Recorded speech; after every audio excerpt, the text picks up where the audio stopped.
আজকালকার যুগে কৃষির অনেক শাখা বিদ্যমান।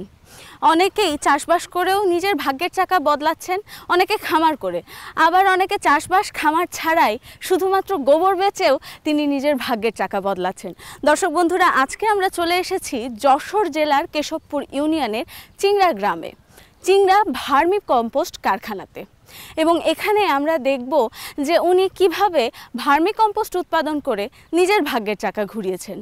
শুনেছি 2013 সালে শুরু করেছিলেন, 2016 সাল পর্যন্ত কিছুই করে উঠতে পারেননি। তারপর এক সময় নিরাশ হয়ে পড়েন এবং তারপর আবার শুরু করেন, অতঃপর বদলে যায় ভাগ্যের চাকা। আমরা পুরো গল্পটি বিস্তারিত শুনবো এবং আপনাদেরকে জানাবো। ততক্ষণ পর্যন্ত আমাদের সাথেই থাকবেন।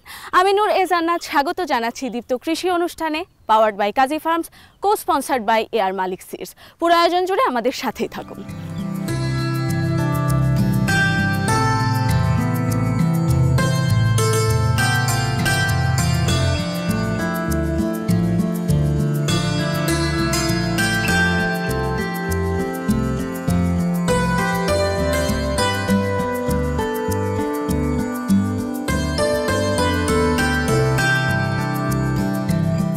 আসসালামু আলাইকুম। আপনার সঙ্গে দেখা হওয়ার পর সালামই দেওয়া হয়নি। কেমন আছেন আপনি? ওয়ালাইকুম আসসালাম, আলহামদুলিল্লাহ। আপনি কেমন আছেন? এই তো আমিও ভালো আছি। এই যে আপনি এই যে ভার্মি কম্পোস্টের এই জগতে আসলেন, তারপর কৃষি কাজ শুরু করলেন, এই যে এটা কবে থেকে শুরু হয়েছিল? আমরা এটা 2013 সাল থেকে ভার্মি কম্পোস্ট কাজের সাথে জড়িত হয়েছি। 2013 সালের আগে আপনি কি করতেন? 2013 সালের আগে আমি এমনি বেকার ঘুরে বেড়াইতাম, ঢাকায় যাইতাম। ঢাকায় কিছুদিন গার্মেন্টসে কাজ করছি, তারপরে বাড়িতে আসছিলাম। বাড়িতে আসার পরে ওই যে ডাক্তারের পরামর্শে আর কি 2013 সাল থেকে আমি ভার্মি কম্পোস্ট সার তৈরি শুরু করছি। 2013 সালে এই যে একজন ডাক্তারের পরামর্শে আপনি শুরু করলেন, তো পরামর্শ দিয়ে তো শুধু হয় না, তার জন্য তো প্রশিক্ষণ দরকার। প্রশিক্ষণ কোথা থেকে নিয়েছিলেন? ডাক্তার ভার্মি কম্পোস্ট সার তৈরি করতো। আচ্ছা আচ্ছা আচ্ছা। সেই ক্ষেত্রে ডাক্তার আমাদের যতটুকু পরামর্শ দেওয়া দিছে, এবং ডাক্তারই আমার 5 কেজি কেঁচো দিছিল। আর তারপরে আমাদের উপজেলা কৃষি অফিসের মাধ্যমে আমরা ওখান থেকে ট্রেনিং নিয়েছি, আর ট্রেনিং এর মাধ্যমে আর কি আমরা এখন ভার্মি কম্পোস্ট সার তৈরি শিখছি। তো এই যে আপনি ভার্মি কম্পোস্ট সার উৎপাদন করছেন, সেক্ষেত্র থেকে আপনি লাভবান হচ্ছেন না লসে রয়েছেন? না, এটা আমি লাভবানে আছি এবং এটা একটা লাভজনক ব্যবসা। আচ্ছা, 2013 সাল থেকেই কি আপনি লাভবান হচ্ছিলেন, না মাঝখানে কোনো চড়াই উতরাই পার করতে হয়েছে আপনাকে? না, আসলে আমরা 2013 সালে যখন ভার্মি কম্পোস্ট সার তৈরি করি, তখন এটা আমাদের এলাকায় ওই সময় একদম নতুন ছিল।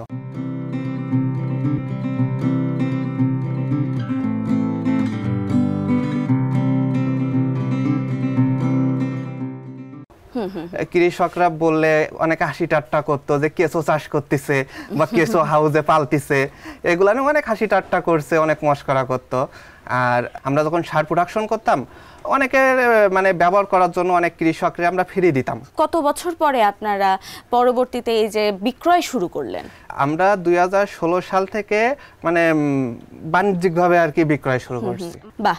তো 3 বছর এই যে আপনাদের প্রতিবন্ধকতার মধ্যে দিয়ে যাচ্ছিলেন, সেই সময় আপনার পরিবার আপনার সাথে ছিল? হ্যাঁ, আমার পরিবার, আমার আব্বু, আমার আম্মু আমাদের সবসময় হেল্প করছে। এবং আর আব্বু সবসময় একটা কথা বলতো, এই ব্যবসাটা খুব ভালো ব্যবসা এবং এর ভবিষ্যৎটা খুব ভালো। এটা যদি ধরে রাখতে পারো তো এর থেকে ভবিষ্যতে অনেক কিছু করতে পারবা। 2013 সালে যখন শুরু করলাম, তখন আমার এলাকার লোক আমাকে মানে একটা যেন আত্মক্ষেপ করিনি এলাকায়, মানে আমাকে যেন একটা খুব ছোটো মনে করতে লাগলো, যে গোবর চটকানো, কিছু চটকানো, ঘৃণা, ওর বাড়ি যাওয়া যাবে না, খাওয়া যাবে না, একটা অস্বস্তিকর মনে করতে লাগলো। 2 বছর করার পরে মাল তখন তো এত বিক্রি হতো না আর কি।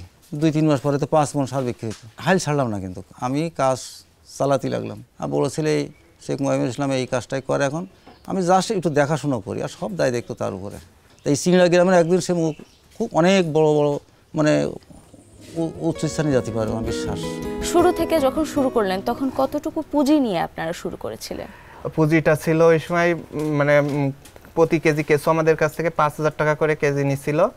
5 কেজি কেঁচো নিছিলাম, ওইটা হচ্ছে আমাদের প্রথম পুঁজি। 5 কেজি কেঁচো কিনেছিলেন 25,000 টাকা দিয়ে। 25,000 টাকা দিয়ে। আচ্ছা, তাহলে 25,000 টাকা দিয়ে আপনি প্রথম শুরু করলেন। গোবরও তো কিনতে হয়? হ্যাঁ, গোবর ওই সময় আমরা ওই সময় আমাদের বাড়িতে যে গরু ছিল তার গোবর দিয়ে হয়েছিল, ওই সময় গোবর কেনা লাগে। সেখানে আপনার কি রিং এ শুরু করেছিলেন প্রথম? হ্যাঁ, ওই সময় আমরা 3টা রিং দিয়ে শুরু করছিলাম। আচ্ছা, সেইখান থেকে আপনাদের প্রোডাকশন কতটুকু হয়েছিল? আমরা ওই 3টা রিং এ প্রথম অবস্থায় তো মনে করেন একজনের পরামর্শ নিয়ে করছি, ঠিক মতন বুঝতাম না। তারপর আমরা ওই সময় প্রথম মাসেই 25 কেজি সার পাইছিলাম।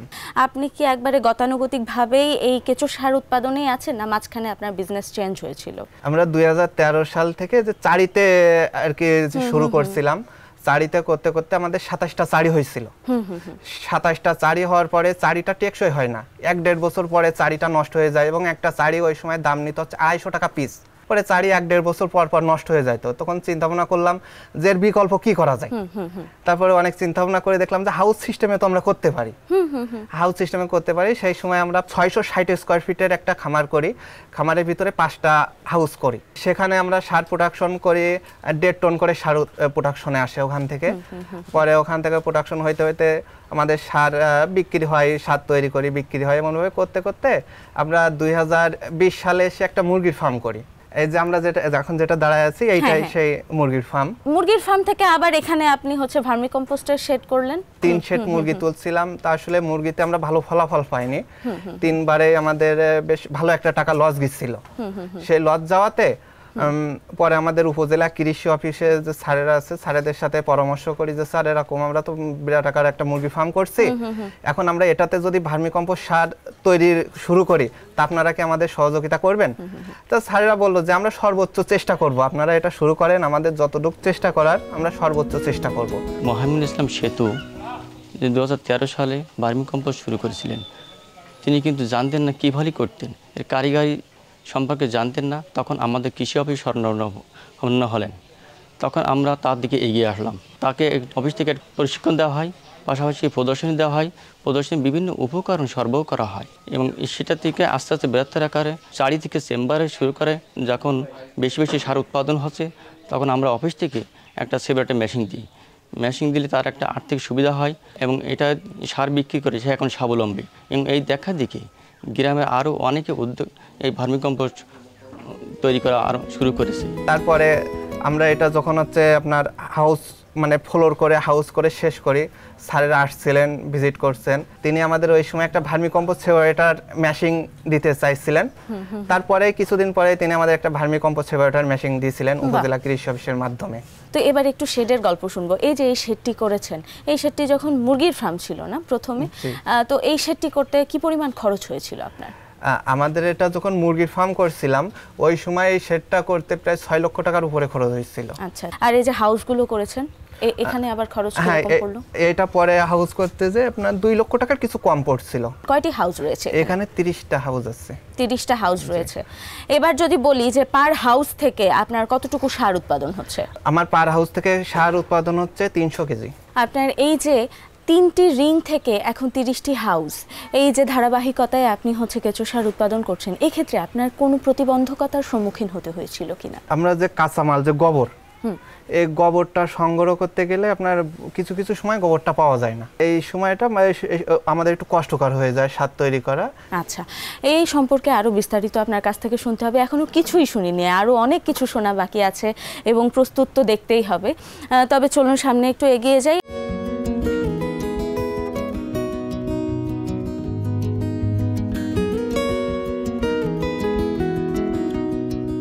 সেতু ভাই, এই যে এতক্ষণ ধরে আপনার শুরুর দিনের গল্পগুলো শুনলাম, আপনি শুরু করেছিলেন কিভাবে, এখন এই যে অনেক বড় একটা প্রজেক্ট হয়ে গেছে, এই যে এইদিকে কি এগুলো, আপনি কি এগুলো গোবর ফেলে রেখেছেন?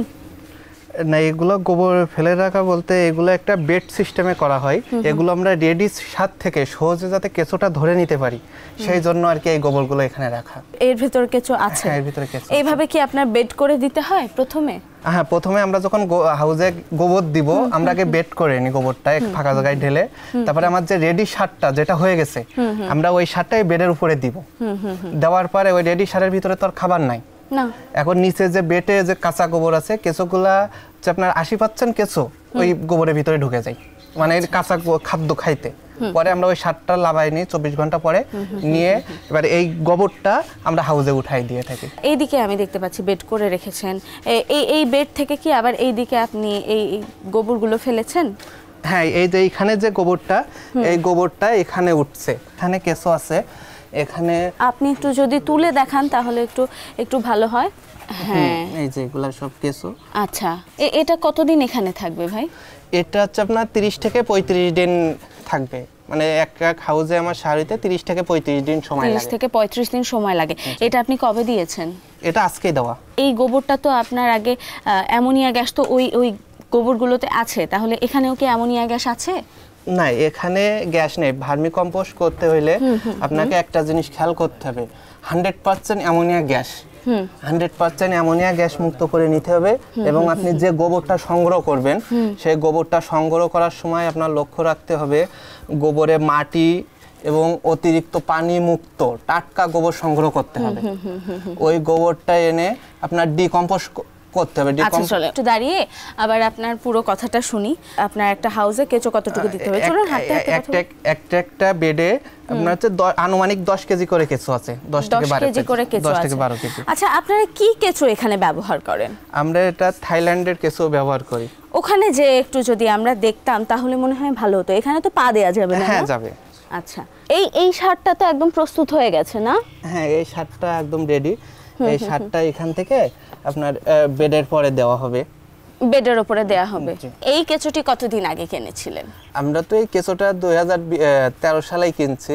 ওই যে 5 কেজি। 5 কেজি। তারপর আরো বাড়েনি কেঁচো? হ্যাঁ, তারপরে ওই যে সেখান থেকে কেঁচোর ডিম হয়, ডিম থেকে ওরাই বংশ বিস্তার করেছে, নিজের বংশ। এর ভিতরে মানে 2013 সাল থেকে তাদের বংশ বিস্তার হয়ে এই আপনার 30টা হাউজ এখন পর্যন্ত পরিপূর্ণ আছে।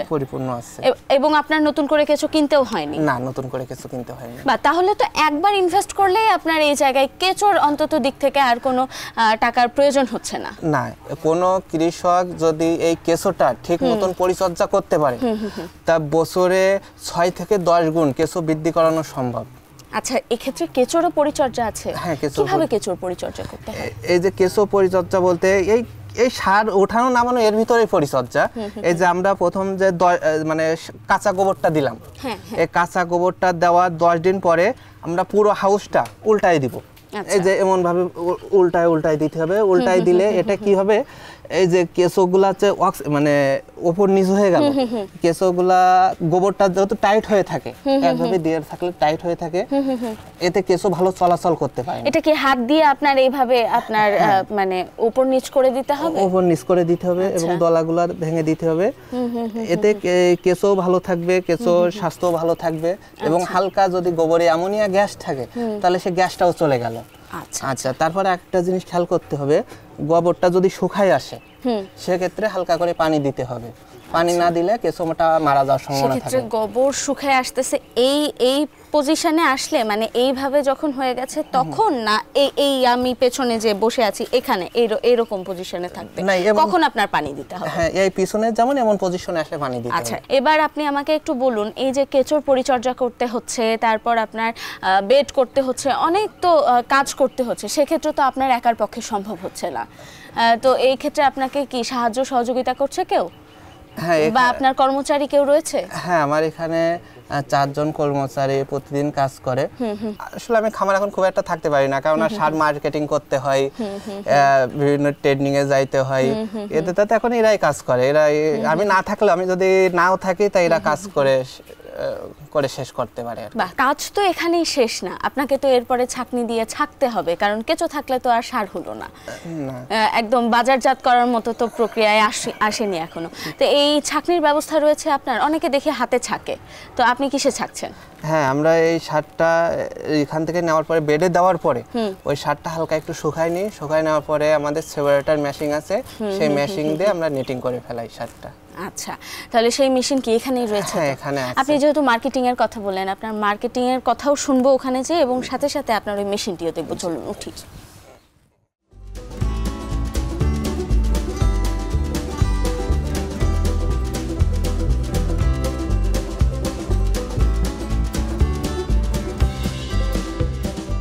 ভাই তাহলে এতক্ষণ তো ওখানে সবকিছু শুনলাম, এবার এই যে ছাঁকনি এটাই না? যে এটা সেপারেটর মেশিন। আচ্ছা, সেপারেটর মেশিন। এই ছাঁকনিটা তাহলে আপনাকে কি ওই যে কৃষি অফিস থেকে দিয়েছে? জি, আমার এটা উপজেলা কৃষি অফিস থেকে দিয়েছিল। আচ্ছা, উপজেলা কৃষি অফিস থেকে দিয়েছে। ওখানে কি কাজ হচ্ছে? হ্যাঁ, এটা হচ্ছে সার নেটিং করার জন্য। এখানে ঢেল একবার ঢেল। আচ্ছা, এখানে কেঁচো আছে এখনো? হ্যাঁ, এখানে কেঁচো আছে অল্প, মানে সীমিতভাবে। সীমিতভাবে। হ্যাঁ, মানে ওই যে আপনি কাঁচা গোবরের ওপর দিয়েছিলেন, তারপর কাঁচা গোবরেই চলে গেছে, আর বাকি যেটুকু আছে। আচ্ছা, এখানে দেওয়ার আসলে প্রয়োজনীয়তাটা কি? আমি এখানে দেখতে পাচ্ছি তো বেশ ঝরঝরেই আছে, তাহলে এখানে কেন দিতে হচ্ছে? এই যে কিছু কিছু গোটা আছে, মানে এগুলা গোবর, এগুলা হচ্ছে কেঁচো খায় নাই এইগুলো, এবং দুটো একটা যা কেঁচো থাকে এগুলো আলাদা করে নেওয়ার জন্য মূলত এই নেটিং। এই আলাদা হওয়াগুলো কোথায় যাচ্ছে আবার? এই আলাদা হওয়াগুলো আবার আপনার নতুন করে হাউজে দেওয়া, ওই যে কাঁচা যে গোবরটা, ওই গোবরটার সাথে মিক্স করে আবার ওই যে হাউজে দিয়ে দিতে হবে। আচ্ছা, বেশ অনেক দিনের তাহলে প্রক্রিয়া। এই যে আপনার যেই সারটা হচ্ছে একদম, যে এই যে ছাঁকনি দিয়ে ছেঁকে একদম সার হয়ে যাচ্ছে, এটা কি নিচে পড়ছে? আমাকে একটু হাতে দিয়ে দেখাবেন জি, এটা যে কেমন একদম সার হয়ে যাচ্ছে? একটু তাহলে আমাকে হাতে দিন। নিচ থেকেই হচ্ছে না?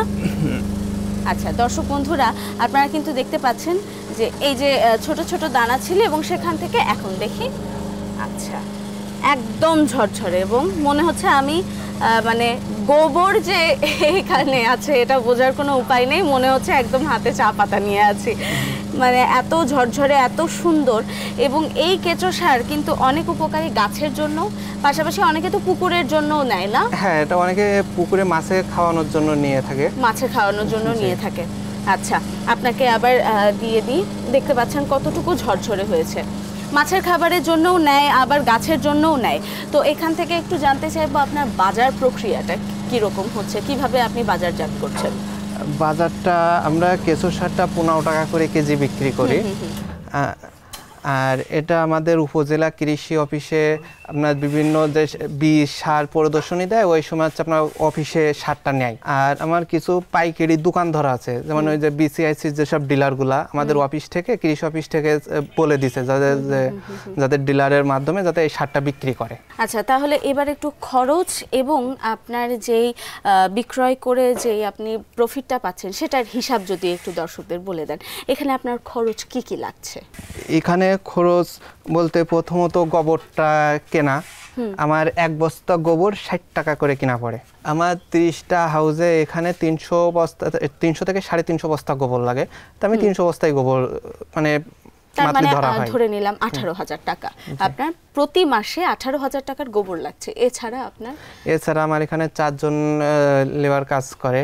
আচ্ছা, তাদের প্রতিদিন আপনি কি রকম পারিশ্রমিক দিয়ে থাকেন? তাদের প্রতিদিন হচ্ছে 250 টাকা করে হাজিরা দেওয়া হয়। ওরা কি সারাদিন কাজ করছে? না, এরা সকাল 7টা থেকে আজান, মানে জোহরের আজান দেওয়া পর্যন্ত কাজ করে। আপনার প্রতিদিন তো 1000 টাকা করে লাগছে। 30,000 টাকার মতো যদি লাগে তাহলে আপনার এইদিকে হলো 18,000, এইদিকে 30,000, মোটামুটি আপনার 50-এর কাছাকাছি হয়ে গেল। আর কোনো খরচ আছে? হ্যাঁ, খরচ আছে। তারপরে যে বস্তা, যে শার্ট যে বস্তায় দিতে হয়, এই বস্তার একটা খরচ আছে, টুকিটাকি খরচ আছে কম বেশি। এক মাসে কি রকম খরচ যায় আপনার? এক মাসে আপনার প্রায় 1 লাখ, মানে সব মিলায় লাখখানেক টাকার উপরে খরচ।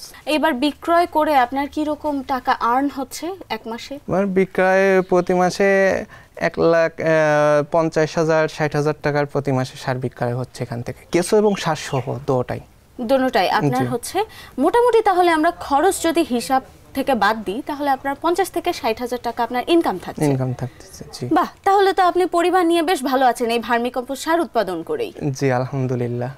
তো এই যে আপনি সার উৎপাদন করছেন, 50 থেকে 60,000 টাকা আপনার ইনকামও হচ্ছে, তাহলে তো ভবিষ্যৎ পরিকল্পনাও আছে যে কিছু একটা ভেবে রেখেছেন। কি ভেবেছেন? হ্যাঁ, ভবিষ্যৎ পরিকল্পনা আমাদের প্রতি মাসে আমরা 30 টন সার, মানে 30 দিনে 30 টন সার উৎপাদন হবে। আমরা এরকম একটা পরিকল্পনা নিয়ে আগাচ্ছি এবং এটা খুব শীঘ্রই বাস্তবায়ন করব। বাহ, বেশ ভালো পরিকল্পনা। এবং আপনার সাথে সব কিছু শুনলাম, আপনার পরিকল্পনাও শুনলাম, আপনার সঙ্গে কথা বলে অনেক ভালো লাগলো। ভাই, আপনি ভালো থাকবেন, সুস্থ থাকবেন। আজকের মতো আল্লাহ হাফেজ। জি, আলহামদুলিল্লাহ, আপনিও ভালো থাকবেন। আসসালামু আলাইকুম। ওয়ালাইকুম আসসালাম। কৃষি বিষয়ে যে কোনো তথ্য জানতে ও জানাতে লিখতে পারেন এই ঠিকানায়: দীপ্ত কৃষি, প্লট 7/A বাই গ, তেজগাঁও শিল্প এলাকা, ঢাকা ১২০৮। আপনারা চাইলে ইমেল করতে পারেন krishi@dipto.tv এই ঠিকানায়, অথবা ফোন করতে পারেন 0178-768-2832 নম্বরে।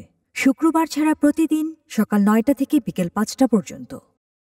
যে কোনো ব্যবসায় প্রথমেই কিন্তু সফলতা আসে না, সফলতা আসতে বা আনতে লাগে অনেক ধৈর্য। তার পরিচয় আজকে আমরা এই চিংড়া ভার্মিকম্পোস্ট কারখানায় পেলাম। সেতু ভাই এবং তার বাবা অনেক ধৈর্য ধরার পর কিন্তু এখন এসে তারা লাভেরও মুখ দেখেছেন এবং ভালোও আছেন ভার্মিকম্পোস্ট সার উৎপাদন করে। দর্শক বন্ধুরা, আজকে এ পর্যন্তই, দেখা হবে আগামী পর্বে। ততক্ষণ পর্যন্ত ভালো থাকবেন, সুস্থ থাকবেন, দীপ্ত টিভির সঙ্গেই থাকবেন। আজকের মতো বিদায় নিয়ে নিচ্ছি দীপ্ত কৃষি অনুষ্ঠান থেকে, powered by Kazi farms, co sponsored by AR Malik seeds.